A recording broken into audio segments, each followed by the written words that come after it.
దేవునికి మహిమ కలుగును గాక. మరి ప్రస్తుతం మనం యెరూషలేము పట్టణంలో ఉన్నాము. మనకు కనబడుతున్నంతా కూడా యెరూషలేం పట్టణమే. మరి ఈ పురాతనమైనటువంటి యెరూషలేం పట్టణాన్ని గురించి బైబిల్లో స్పష్టంగా రాయబడి ఉంది. యెరూషలేమా, నిన్ను ప్రేమించువారు వర్ధిల్లుదురు అని వాక్యంలో మనం చదువుకుంటున్నాం.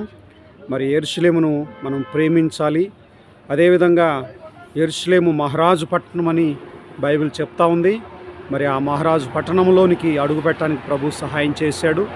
మరి అంత మాత్రమే కాదు, ఈ యెరూషలేము పట్టణంలో ప్రస్తుతం మనం ఒలీవ కొండ ప్రక్కనే ఉన్నాము. మరి కొద్దిసేపట్లో మనం ఆ ఒలీవ కొండకు మనం వెళ్ళబోతున్నాం. మరి ఈ పట్టణం గురించి మనం ప్రార్థన చేయాలి. మరి ఈ పట్టణము పరలోకంలో కూడా రాయబడినటువంటి ఒకే ఒక పట్టణం పేరు ఏదైనా ఉందంటే అది యెరూషలేము పట్టణమే. ప్రపంచంలో 3800 పట్టణాలు ఉన్నా కూడా ఏ పట్టణం పేరు పరలోకంలో రాయబడలేదు. ఈ మహారాజు పట్టణంలోనికి ప్రభు మమ్మల్ని నడిపించాడు. ప్రతి ఒక్కరిని నడిపించును గాక. దేవుడికి మీ అందరికి కూడా యెరూషలేము